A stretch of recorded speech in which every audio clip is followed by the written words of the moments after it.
Je suis atteinte d'une infirmité motrice cérébrale. J'ai eu une asphyxie au niveau du cerveau quand j'étais plus jeune, à la naissance, puisque je suis née prématurément. J'ai eu une vie assez riche. J'ai alterné les centres spécialisés avec des lieux beaucoup plus ordinaires. Mais par contre, j'étais une petite fille différente, certes, mais une petite fille comme toutes les autres petites filles. J'ai eu deux vies en fait. J'ai eu la Magali que vous voyez maintenant et la Magali qui a eu beaucoup de soins médicaux.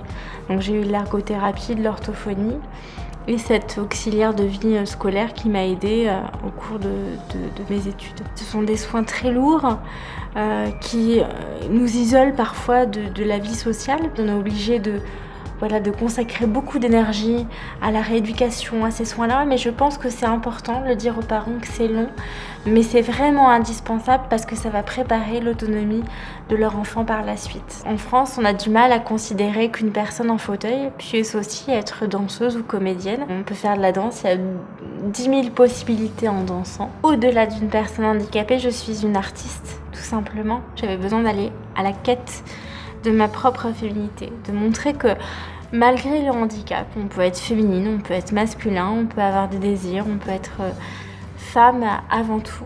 Après une maladie, après un handicap, c'est très difficile d'avoir confiance, de retrouver confiance en soi. Je m'implique beaucoup auprès des jeunes femmes, auprès aussi des jeunes hommes. Et si je peux essayer de conduire certaines femmes en situation de handicap à découvrir leur propre féminité, malgré et avec le handicap, pour moi c'est gagné.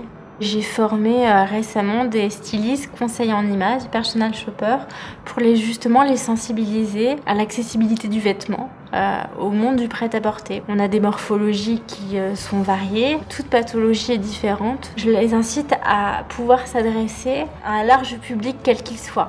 Pourquoi on fait tout ça? C'est pour pouvoir gagner en autonomie, c'est ça la clé de tout. Il y a un manque de connaissance du handicap. Heureusement qu'il y a des initiatives comme les supports de diffusion médiatique comme Objectif Indépendance qui prônent un message dynamique et porteur avec un souffle nouveau. Parce que justement, ce sont des initiatives qui conduiront la personne en situation de handicap vers son autonomie.